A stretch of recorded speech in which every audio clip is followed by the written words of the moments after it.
Hello, this is Ryan Castro, and this is a presentation on parenthood and children with an emphasis on parenting in the 21st century. So going into being a parent, there's a few considerations.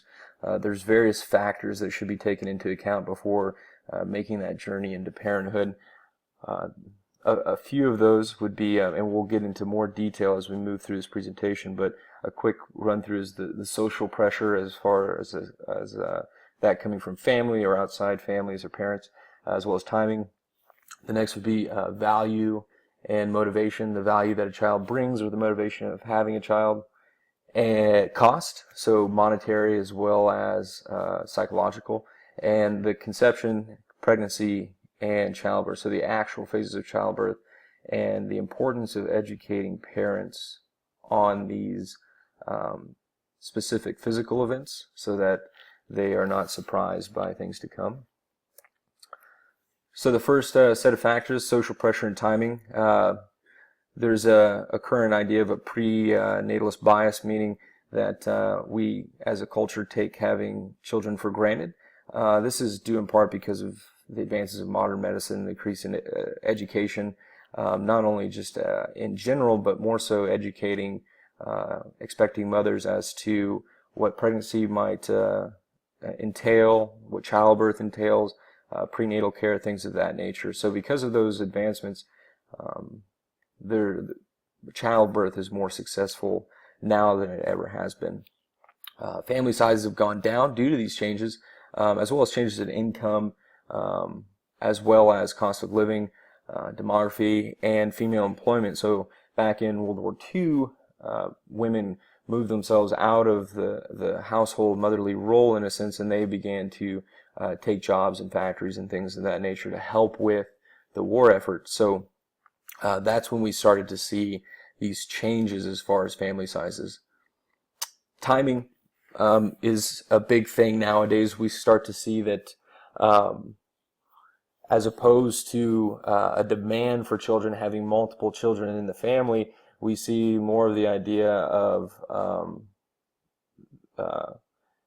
a proportional idea. So we see that parents want to have children. They're having children because they want to raise a child, as opposed to needing to have children in order to help out around the house or help out with any type of family business, whether that be a farm or whatever that may be. So the traditional approach is that American couples would bear children in their younger reproductive years, whereas now we're starting to see that the family sizes are going down as opposed to what they were, where they were large, and we're starting to see that American couples are there's starting to be an expanse of couples who are having children later in their reproductive years, and this could be for various reasons. A few of those reasons are that women are starting to fulfill career opportunities or career ambitions, maybe even personal goals, things on the bucket list, so to speak, where they want to travel, they want to see the world, they want to do certain things before they settle down and have children.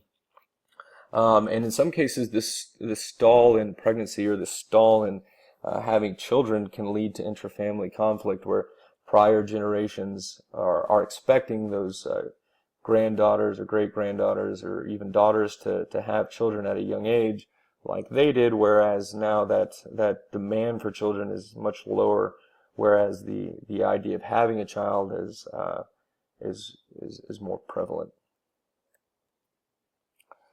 So now we look at the value, the motivation, and the cost of having children.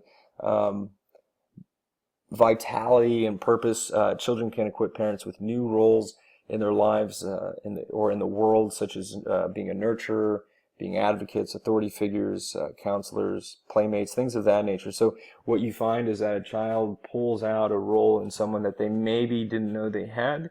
It gives them some significance or purpose in life.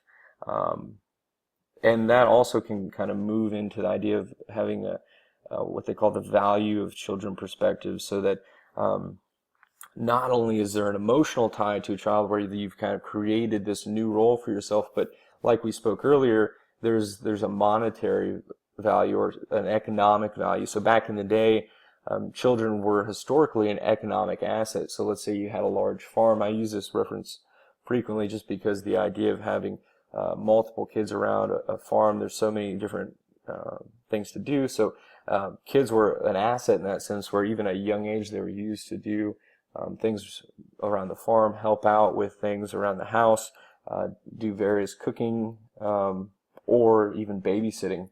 Nowadays, however, though, children have become more of an economic liability, and that's in the sense of education and childcare, and if there's any extracurricular activities, whether it's sports or music or dance or arts or things of that nature, all of those become financially costly.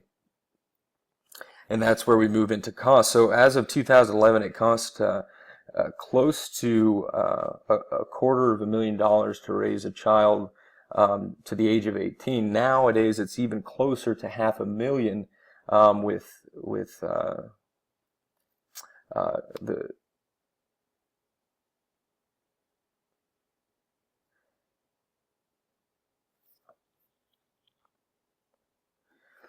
So now children are required, now children require a large monetary and emotional commitment. So, like I said earlier, it's not just the bare necessities anymore. We're doing our very best because parents are have an emotional significant attachment to their children, or it's an increased emotional attachment. Now parents are doing everything possible to give their child a better life, maybe even a better childhood than they had. So moving into the last factor that goes into having children, the actual physical conception, pregnancy, and childbirth. It's really important to educate young parents, especially in the 21st century, as far as what that looks like, what what entails their future. So obviously conception takes place upon fertilization, and that's the joining of the sperm and the ovum when basically the fertilization of the egg. Moving into that, pregnancy, the normal length of gestation is 40 weeks, and like we spoke about earlier, early prenatal care is an important issue to a healthy fetus. So we've seen that a lot more parents have sought out that education, whether that's from a physician or some type of medical personnel, or that's just educating themselves on their own time. And then the final phase would be childbirth. So that's the actual labor, and it's a process in which the baby is propelled from the mother's body. A caveat to that would be a cesarean section or a C-section, and this is the removal of the infant or the child via a physician's incision into the abdominal wall and uterine wall. So that's when the actual doctor has to physically go in and remove the child because the child is breached, or because there's some type of threat of life to the mother or the child. So a few changing trends that we've seen. We've gone over a few in the prior slides, but societal and economic factors formulate new trends in partnering, childbearing, and parenting behaviors. So we see that family sizes have gone down due to changes in income and cost of living and things of that nature, as well as more recent occurrences that women are waiting into the later reproductive years of their life. Children have increased emotional significance to parents and have become more financially financial liability. The choice for childlessness is higher today than it was a few decades ago. Individuals are feeling less of a pressure to have those children and live their lives as they see fit.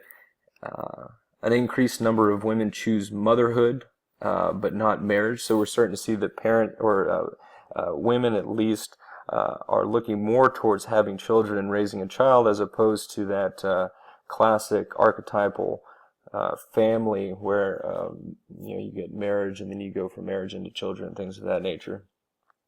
And then lastly, reproductive technologies allowed non-fertile or same-sex couples to have children. So that's a huge trend that we're seeing nowadays, where maybe the possibility of childbirth is impossible or improbable.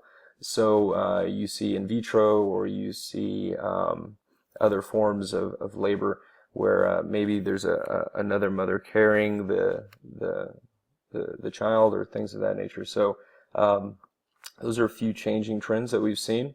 And advantages: the technology can help parents create a parent community or a group of people who have similar interests and philosophies. The internet allows for quick references to parenting needs and concerns. And another advantage is that education, as far as schools and opportunities. So we obviously nowadays have a higher degree of education, and we are pushing our children more so to go to college and get that higher education. Challenges: the loss of family connectedness in the community, as far as devices like TVs, computers, internet, video games. Those come into play, and they remove that connection between families. Children, non-family adults, and other technologies may offer other opinions. So these other things may create opinions with children that maybe the parents don't hold in the same philosophy. So trying to make sure that we have some type of parental guidance with that material. Capitalistic ethics generated, or they can generate unresolved trust issues amongst family life. So we obviously live in a capitalistic environment, so that idea of not trusting one another, whether that's because of an outside family work environment or within the family, that comes into play. And childcare, so an independent contractor or independent individual in which we either place the child in or they come into play. That can be a challenge as far as what that looks like, as far as cost or time or trust, things of that nature. And lastly, a few works cited. And that is the end of the presentation. Thank you for your time. Have a good one.